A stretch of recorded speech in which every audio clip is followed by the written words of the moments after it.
Welcome back to the Talkin Chop podcast, brought to you by the folks over at Chief of Staff KC, your local trusted talent scouts making connections that matter. Well, the Chiefs lost a heartbreaker in Week 2 to the Ravens on Sunday Night Football. As it just as it looked like they were about to mount that comeback, we had Clyde fumble the ball, but tough loss for sure. But we're on to Week 3.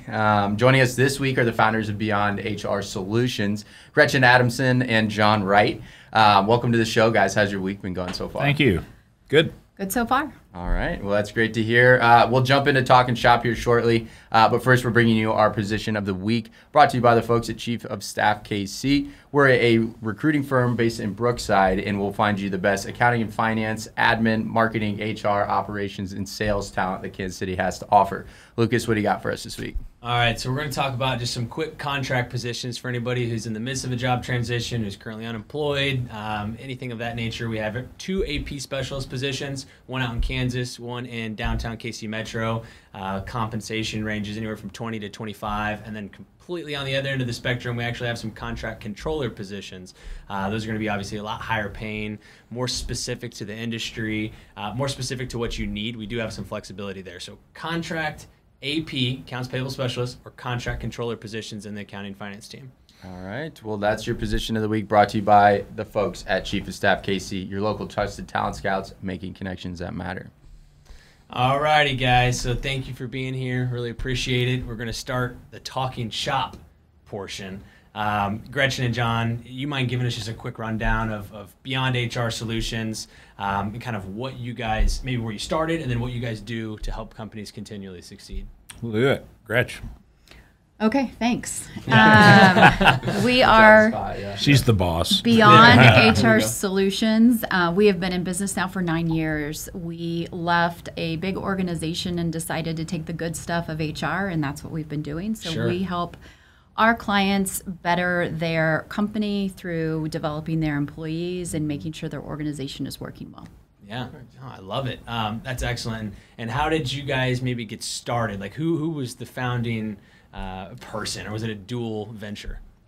It was, we've actually been together for 23 years, both our inside and outside time.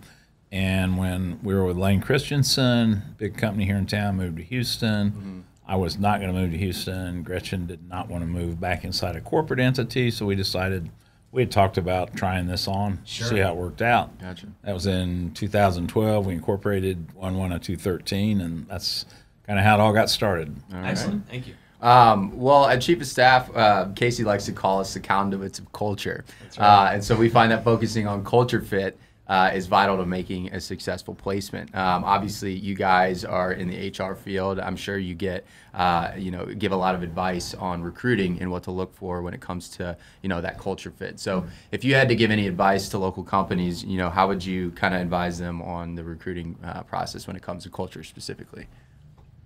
You want to start? I just like to tell people that what we do, we like to work with companies that value the value of their employees. That's kind of how I look at it.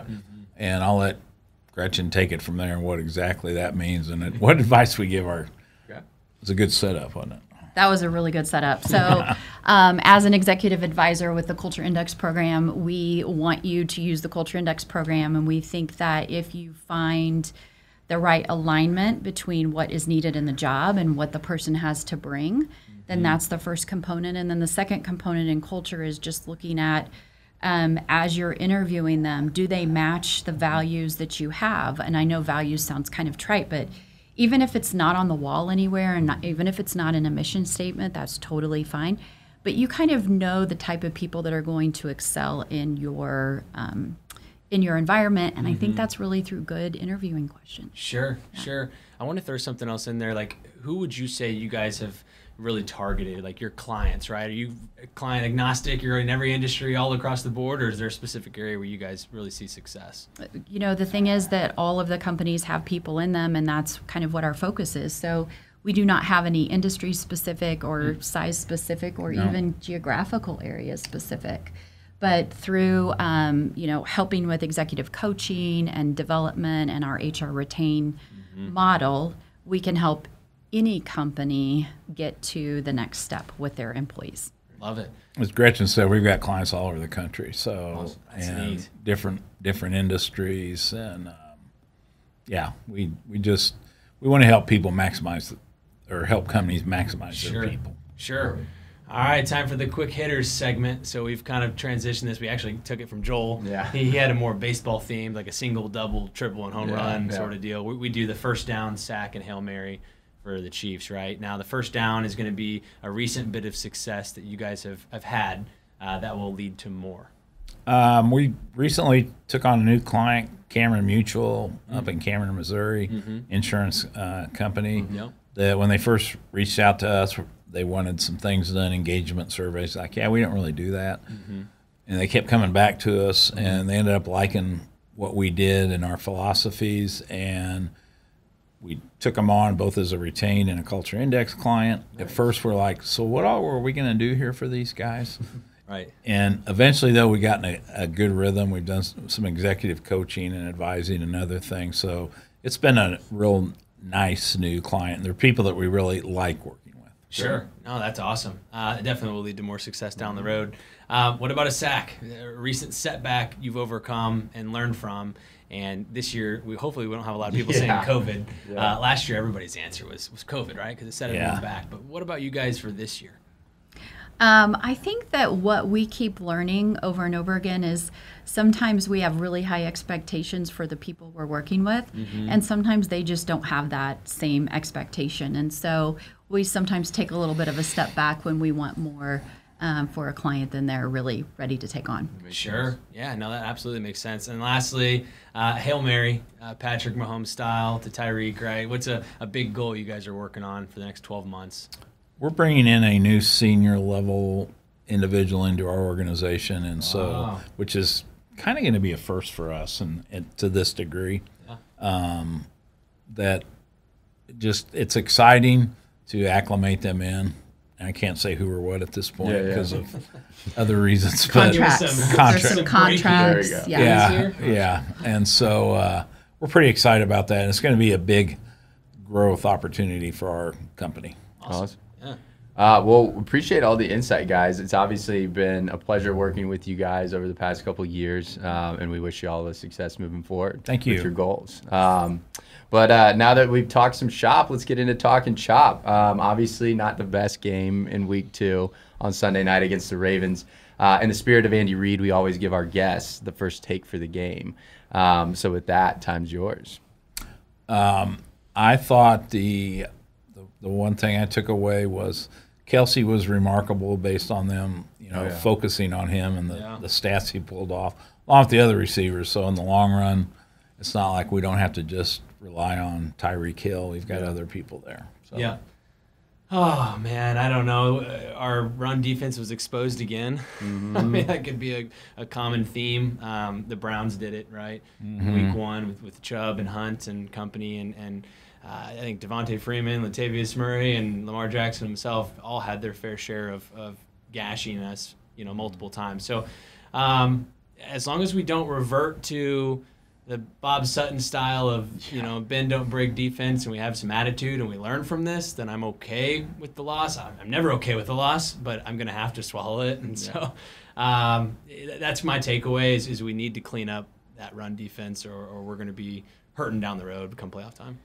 Yeah, and I mean, I think it's a little bit too early to kind of judge the Chris Jones experiment on the end, but man, you can tell that his presence is missed on the inside. I mean, Jaron Reed was a big signing this year. He hasn't showed up at all. It doesn't look like we're getting a ton of effort out of the defensive line. Frank Clark had a couple of plays, but I mean, I know he's still coming back, but I mean, you just don't see any push at all from that line. And it's, we spend 25% of our salary cap on the line, the highest in the league. We get like the least production out of it. So, I mean, the offense is fine. I wish we would kind of play with that more of like attack mode constantly, where we're not trying to run the ball and control possession. We're trying to just stomp on their throats and close the game because obviously we let them back in after being up 11 points. So I think it's a good time to actually get that out of the way, though. Get a little slap in the face at the beginning of the season. Mahomes isn't going to bail you out of every game. going to have to come to play defensive line. And so we'll see how they adjust from there. Gretchen, did you have any thoughts in the game at all? I'm going to pass. Okay. I gotcha. Well, yeah, I guess we got... Where did you watch the game? I think I watched it in my sleep. There we go. Yeah. Hey, perfect. Yeah, Sunday night games are always tough. They Makes are. Yeah, they it really makes are. a gloomy Monday morning that much worse when you lose. So. That's right. Yeah. Well, week 3, right? Let's lead off with you, and we just swing it back around. What do you think? All right, yeah. Chiefs are coming back to Arrowhead on Sunday. I'm excited to see Justin Herbert, man. I really do think this guy's going to be a stud in the league moving forward. I still think he's got maybe a year or two to actually take down Mahomes, but with the way that defense is playing, who knows? Yeah. Austin Eckler could tear us up. And, week 1 last year, he got thrown into that game after Tyrod got stabbed by his equipment manager, whatever it was. But, I'm excited to see this guy play. He and Mahomes are going to be dueling it out for years to come. And so, it's always exciting to see some competition in the division. So, we'll see what they got. Yeah, so we'll have to shut down old Keenan Allen and Mike Williams, right? Those guys are studs on the outside for Justin, and it will be, I think, an air raid initially, which I think they'll try to open up the run game after that, right? We'll see. So as long as we get ahead and get ahead early, that's when we play our best. Lately we've been having to make these comebacks towards the end or make these final drives to really seal the deal, and we're not going to get them every time, statistically speaking. So we need to put ourselves in better situations earlier on to have that success down the road. What are you guys looking forward to in this game? I, as a KU grad, I almost hate saying this, but Nick Bolton impressed me the other day. So I'm hoping he continues to step it up. A kind of a sleeper on the defense, Alex Okafor. He's kind of that hybrid position. Yeah, that's right. And Gretchen agreed with that. She reminded me of Alex Okafor. Yes. Gretchen, who's your favorite player on the Chiefs? Probably Patrick Mahomes. Yeah. Yes. I mean, that's an obvious answer. It's a good answer. Yeah, absolutely. I agree with you. I think Okafor is actually going to need to step up. I mean, if we've seen anything, it's that this defensive line is going to need to step it up, and I think they're going to rotate a little bit more than they have been. I think that's a great point. Sure. Yeah, we need some attitude on that line, so maybe Okafor can bring it, and we'll keep things rolling. But we just got to make tackles, man. Dan Sorensen has 9 missed tackles. No other NFL player has more than 6, and no one else on the Chiefs has more than 2. And we have 21 missed tackles leading the league. So, I love me some Dirty Dan. Don't get me wrong; he makes plays, but I think we need to see a little bit more Juan Thornhill in this game. Yeah, where's 2-2 at, right? So we'll get him out there soon. But, we'll see. Let's get some score predictions for the game. Gretchen, we'll start with you. You want to toss out a potential score for the game? I do not. I don't. Any score. Let's say 14-7. Okay. I like it. Defensive battle. All right. Yeah, I think it'll be a little higher scoring than that. I'm going to go 34-24 Chiefs. All right, I like it. You took my 34. All right, we're going to go with 31-28. Chiefs win by field goal. Okay. I'm going to go with the same score I had last week. I think it's going to be closer, more of a defensive battle. I think both teams are going to come to play. I think our defense always plays better at Arrowhead, so I'm going to go 27-24 Chiefs. Squeak it out in the end. Do we know who was closest last week? Did you go back and check? I did not. Okay, we're gonna keep a tally this year, just like we did last year. I did not. That's guess. the one thing I forgot. So our guess versus ours, right? Yeah, and we'll keep that running throughout. Well, I made a prediction for week 1, and I was 1 point off on each, and I'm notoriously terrible at this, so I at least have to say that before we jump into this. But well, guys, thank you so much for joining us for week 2. It was great catching up, and again, wish you all the success moving forward. But that does it for week 2 of Talkin' Chop, brought to you by Chief of Staff KC, your local trusted talent scouts making connections that matter. Whether you're listening on YouTube, Spotify, or Apple, or wherever you get your podcasts, feel free to catch us for our weekly episodes all week where we're interviewing some of Kansas City's top execs and personalities throughout the season. We'll catch you all next week, and as always, go Chiefs.